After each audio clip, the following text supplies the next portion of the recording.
नमस्कार दोस्तों, polytechnic study centre में आपका फिर से एक बार स्वागत है। तो मैं आपके लिए एक नया वीडियो लेकर आ चुका हूँ। इस वीडियो में हम यहाँ पर दोबारा पीरियोडिक टेबल पढ़ने जा रहे हैं। वैसे इसका नाम क्या है मैं आपको बता देता हूँ। केमिकल रिएक्शंस है, लेकिन अभी हम पीरियोडिक टेबल के बारे में पढ़ रहे हैं। तो अभी हम क्या क्या पढ़ चुके हैं इसके बारे में बेसिक हम लोगों ने केमिकल रिएक्शंस के बारे में जाना था। वो कितने प्रकार की होती हैं। यहाँ पर हमने देखा था एडिशन होती है, सब्स्टिट्यूशन होती है, रिवर्सिबल, इरिवर्सिबल। एडिशन क्या होती है? जब ए और बी मिलके सी बनाता है। सब्स्टिट्यूशन रिएक्शन क्या होती है? जब एक कोई हायर रिएक्टिव एलिमेंट दूसरे कंपाउंड के लोअर रिएक्टिव एलिमेंट को रिप्लेस कर देता है और एक नया कंपाउंड बना लेता है, तो उसको हम ये कहते हैं। यही हमने CuSO4 प्लस Fe देखा था, तो यहाँ FeSO4 प्लस Cu बन गया, क्योंकि Cu रिएक्टिविटी टेबल में नीचे आता है और Fe ऊपर आता है, इसीलिए हमको ये फिनोमेना देखने को मिला और ये रिएक्शन कंप्लीट हुई। यही रिवर्सिबल इरिवर्सिबल रिएक्शन के बारे में हम लोगों ने पढ़ लिया था कि रिवर्सिबल रिएक्शन वो होती है, फॉर एग्जांपल आपने को A और B कंपाउंड दिया जिसको आपने C कंपाउंड में कन्वर्ट किया कोई रिएक्शन के द्वारा।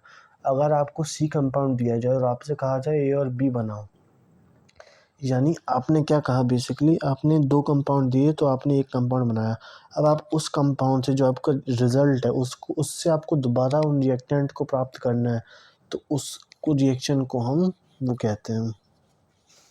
तो यहाँ पर ये चीज़ निकल कर आती है, हमारे लिए काफ़ी इंपॉर्टेंट होती हैं सारी चीज़ें। इसके बाद हम लोगों ने मेंडलीफ की पीरियोडिक टेबल पढ़ी थी। इसके बाद हम लोगों ने पीरियोडिक टेबल के मॉडर्न पीरियोडिक टेबल पढ़ी, कैरेक्टरिस्टिक जाने, ग्रुप वाइज जाना। इसके बाद हम आगे आ चुके हैं पढ़ने के लिए long form of periodic table.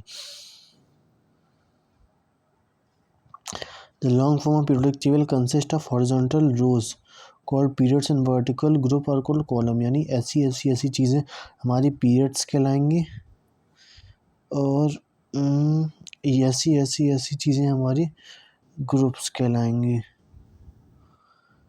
तो ये काफ़ी इंपॉर्टेंट चीज़ें हैं, आप इनको याद रखेंगे। इसके बाद यहाँ first row, second, third, fourth, fifth, seventh row तक होती हैं। यहाँ पर 2 एलिमेंट होते हैं, 8, 8, 18, 32, 18, 32। There are 18 groups in the long form of periodic table. It is divided into SPDF. There are series called the Nathaniel and 14. Division of periodic table are in SPDF. SPDF यानी कि for example अगर आपको कोई एक element को simplify करना रह जाए तो आपको वो बताने के लिए हम SPDF के फॉर्मेट में लिखते हैं उसको। एस ग्रुप एलिमेंट को NS1 to 2 लिखते हैं, यानी यहाँ पर NS या तो NS1 हो सकता है या NS2 हो सकता है, इसके अलावा और कुछ नहीं हो सकता। अगर मैं आगे आपसे बात करूँ चीज़ों की, तो the element in which the last electron enters the s orbital and the outermost energy level is and hence representative element. It consists of the element 1 group 1a, second a, the element 1a group alkali, when another is alkali earth metal. General characteristic of s block element except hydrogen. Hydrogen की बात हम इसलिए नहीं कर सकते हैं क्योंकि उसको एक तरीके से उसको हम एक क्या कहते हैं, एक डिफेक्ट, एक लिमिटेशन लेके चलते हैं, जिसको हम एक कमी लेकर चलते हैं कि ये चीज़ इसमें एक्सप्लेन नहीं हो पाई, क्योंकि काफ़ी अच्छे एक मॉडर्न पीरियोडिक टेबल को हम काफ़ी अच्छा मॉडर्न पीरियोडिक टेबल मान के चलते हैं कि बहुत सारी इसने हमारी प्रॉब्लम को सॉल्व किया है और बहुत सारी हमको पीरियोडिसिटी बताई है, यानी कि कैसे कैसे एक सिमिलैरिटी देखने को मिली है एक अरेंजमेंट में हमको। फॉर एग्जांपल अगर मैंने कोई एलिमेंट टॉप टू बॉटम लगाया है तो वहाँ पर मुझे एक से ज़्यादा प्रॉपर्टीज़ पढ़ने को मिल जाएंगी। यानी मैं आपसे कहूँ कि मान लीजिए मैंने क्या लगाया, sodium, hydrogen, sodium, potassium, francium, caesium, ये सब मैंने एक लाइन में नीचे लगाए हैं।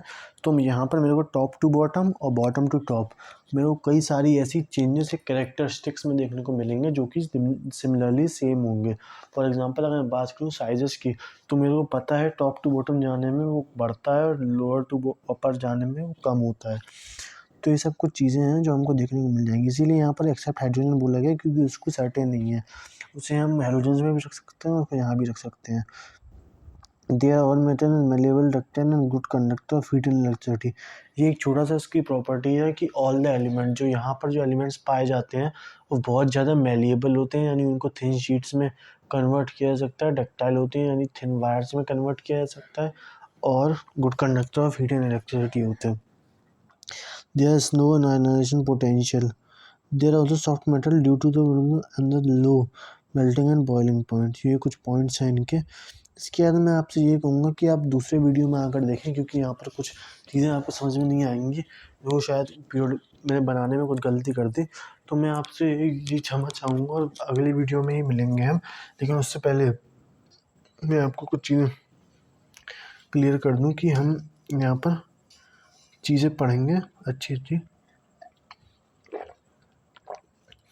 और अगर आपने पीरियड हमारा पॉलिटेक्निक स्टडी सेंटर का कोर्स नहीं लिया है तो आप उसको ले लीजिए, क्योंकि यार तुम एक साल में पेपर होना है, अगर तुम्हारा नहीं होता है तो तुमको वही दिक्कत देखने को मिलेगी, तुमको अपनी पूरी की पूरी फील्ड चेंज करनी रहेगी। फॉर एग्जांपल, अगर आपको टेक्निकल फील्ड में आपकी एक्सपर्टीज़ है तो आपको ये पॉलिटेक्निक करना चाहिए। और मैं मानता हूँ कि जितने भी हमारे लोग हैं, यानी हमारे जुड़े हुए हैं यहाँ ग्रुप से, हमारी चैनल से, यूट्यूब चैनल से, वो इतने ज़्यादा हाई फाई नहीं होंगे, उनके पेरेंट्स इतना ज़्यादा अफोर्ड नहीं कर सकते, क्योंकि हमको पता है प्राइवेट की फ़ीस कितनी हाई होती है। और हमको एक अफोर्डेबल प्राइसेस में चीज़ें कंप्लीट करनी है, तो मैं आपसे चाहूँगा कि आप मेरा छोटा सा कोर्स लीजिए, इतना ज़्यादा कुछ हाई फाई पैसों का नहीं है, तो उसमें आपको सारी चीज़ें हम करवाएंगे कंप्लीट, और काफ़ी ज़्यादा आपको एक बूस्टर के फॉर्म में आपको वो चीज़ हेल्प करेगी। तो इसी के साथ मिलते हैं अगली वीडियो में। डेली हम 2 वीडियो अपलोड करने का टारगेट बनाए रखे हैं, और आपके जितने बचे कुछ चैप्टर हैं, क्योंकि हमारा मैथ्स और फिजिक्स तो कंप्लीट हो ही चुका है, अब जो बचा है जो ये है हमारा केमिस्ट्री, इसके थोड़े बहुत चैप्टर हैं और शायद फिजिक्स के थोड़े बहुत चैप्टर हैं, तब तक हम कंप्लीट कर लेंगे और अच्छे से अपना कोई पेपर देकर आएंगे। तो मैं आशा करता हूँ। धन्यवाद, मिलते हैं अगले वीडियो में।